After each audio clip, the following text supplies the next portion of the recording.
Hello everyone and welcome back to another AFK Journey video. In this video, we're going to be going over the AFK Journey Roundtable, which is a Q&A between the developers and some questions which were asked of them. And it gives us a look into the upcoming plans for future, like basically this season and things maybe even beyond that. Okay, we're going to get right into it. Let's begin with the first community question. So, the new season feels repetitive in terms of gameplay. Will there be new modes or more daily, weekly events? So the developers have said yes, we're already working on new gameplay content in the next version, which I think is going to be basically the next update. We're in version, I think, 1.3.1 right now. So when we get 1.3.2, I think that is when this new things will be implemented. We'll be introducing Lucky Flip, also known as Your Game, Your Choice, a gameplay feature that provides lots of extra weekly rewards, including S-level soul sigils. The next version will also include the revamped Clash Fronts event. Okay, so we're going to be getting Clash Fronts, we're going to be getting Lucky Flip, which is what we previously knew as Your Game, Your Choice, and from what I remember, it was basically that Honor Duel and Arena are going to be kind of combined, which I think means you can just do your arena attacks and hopefully gain all of the rewards from it without needing to do Honor Duel. I'm hoping that is the case, but either way, you're going to be getting extra rewards. S-level soul sigils. So I don't know how it's going to work, like which heroes you're going to be able to choose from this. It would be amazing if we were able to pick like even from some of the other, like, you know, in the arena store right now, we have a limited amount of S-level soul sigils we can buy. Now, if that could be increased, like we could have more heroes added to that pool, that would be amazing. Like obviously not the new season heroes in the season store, probably those wouldn't be, but like the like from the starter story, basically, that would be pretty cool. But yeah, anyway, meanwhile, Honor Duel is getting an update with new features like the Fits Challenge round and a wider variety of trial cards. We hope these changes will bring a fresh competitive experience for everyone. Honestly speaking, for me, and I think for a lot of people out there, Honor Duel just feels like a chore that I haven't even bothered with doing anymore. I do like one attack per week just because like one attack gives you 200 diamonds pretty easily. I don't do any more after that. I used to grind it and like, you know, try to get the top rankings because then you can get more guild chests for your guild, but it's such a minor contribution that I was kind of like, okay, it's not really worth my effort anymore, and also I would feel burned out, right? Anyway, we've also heard your request for more late game content, something fresh, replayable, and with real strategic depth. That's exactly what we're working on, and we're doing our best to bring it to you as soon as possible. Okay, I'm really excited about this. It's very vague. Of course, there's like not really any hint at what could be coming, but the fact that any strategic content, like when we get the primal lords and crafting teams, even Dream Realm, even the different difficulties we have, all of this is really engaging. I feel like for the community, people come together, build teams, and that's really exciting. So anyway, we'll keep you updated on any new developments. That is really cool. Okay, another question. Many players finish the main season story in the first version, leaving a gap with no new story content for the rest of the season. Are there any plans to address this or add more story content? And I think that's specifically referring to what we're currently experiencing right now. We have now completed the main story, and the question is on people's minds, are we going to get any more story for the rest of the season, or is that it? So the developers say, we're actively working to expand the story. In addition to the main storyline in the first version, we'll be adding more main story developments in follow-up versions. We're also focused on developing long-awaited individual hero stories, along with deeper narratives for Celestials and Hypogeans. Okay, so this is what I was hoping was going to happen, that in future updates of this season, we're going to get more story content added, which would be cool. That's what it sounds like is going to happen. And also, they're going to be developing individual hero stories, which is definitely for people who want to learn more about specific heroes. I'm sure this is something exciting for those people. For me personally, I don't know how many out there are like me, but I just skip all the story. I just try to get the rewards. But yeah, of course, there's a lot of people who play for that element of this game, and that is going to be interesting to see like more deep dive into each hero, like their backstories, I guess, and also celestial hypogenes, because those are the sought after heroes. So I feel like there should be a lot of like info about them, because whenever we like something a lot, we also are curious about it and we want to figure more things out about it. Or yeah, so I think that can be cool. Okay, next one we have community question: for players on servers with few active users, do you plan to introduce a cross-server guild feature to improve their experience? So this is allied servers, right? Like allied servers, you can join a guild of that is on one of your allied servers. But let's see what the developers say. We're closely monitoring how ally servers affect the current guild ecosystems and are exploring potential solutions. Given the complexity of implementing cross-server guilds, we're considering prioritizing the development of server transfer features instead. Oh, I guess what they're asking is like completely, like for example, even if you are on server, I don't know, 800, you can join a guild in server 100, like complete cross server. Okay, I do see that. I think probably the reason this probably won't happen, and a lot of people have talked about this before, is that like then there would be one guild which is going to take all of the top players in the game, like the top 30 players in the game, and then the second guild and so forth, and it will be, I don't know, and then your guild will be full of people outside of your own server, and it just becomes, I don't know, I mean, it could be interesting for sure, but I think it is kind of nice to have a guild with your own server members as well, or allied servers if that's the case. But yeah, server transfer features. Now again, we have no idea kind of what is going to be coming up in that. We have heard about it before, and I'm sure there would be some limitations on it to make it fair. Otherwise, you know, you could just join a more inactive server and get easier rewards if that is what you're looking after or looking for. But yeah, okay, let's move on.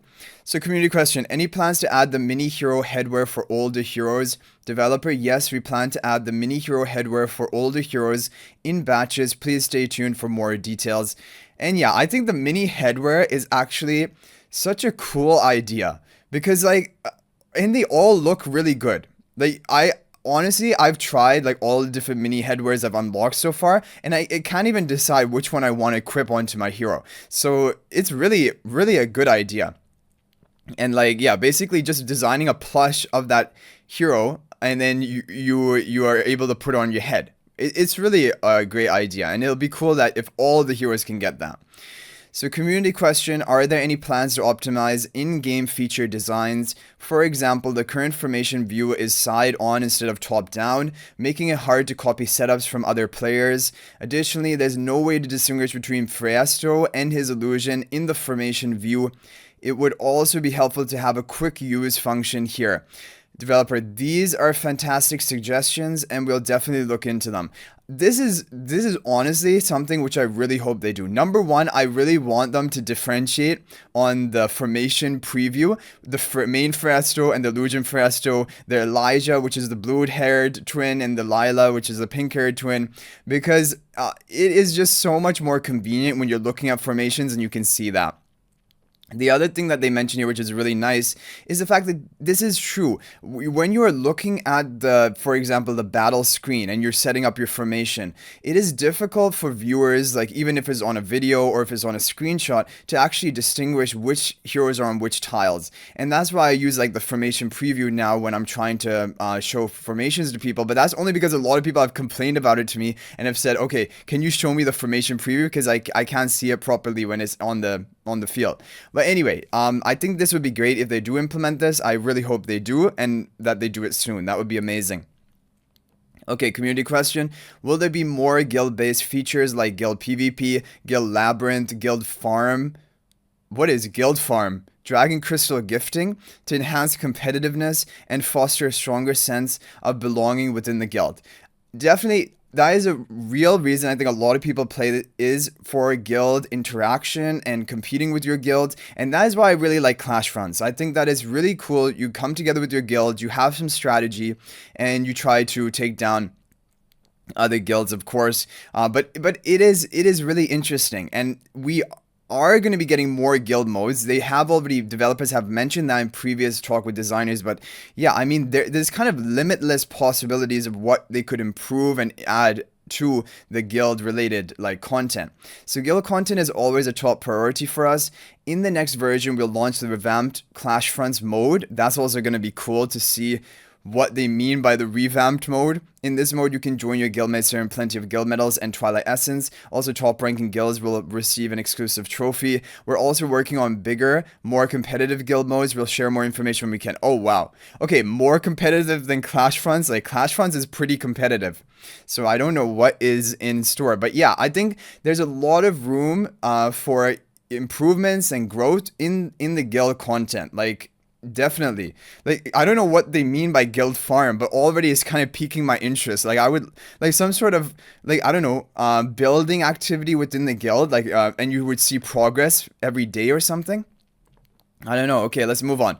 Community question. We're happy to see our old friends Lorson and Elijah and Lila. Are there plans to introduce more iconic AFK arena heroes in the future? I think I can answer that question. I'm sure there are plans to do that because they have continuously been doing that so far. But let's see. Developer, we're glad that you're enjoying Lorson and Elijah and Lila. We appreciate your support for these AFK arena heroes, and we're excited to bring more of them into AFK Journey over time. In fact, Shamira will be joining us this season. Stay tuned. And that is amazing. Like, I think we already did get the hint in the preview of Lorson and Shamira, and that they were, I think at that point they were both planned to come in this current season.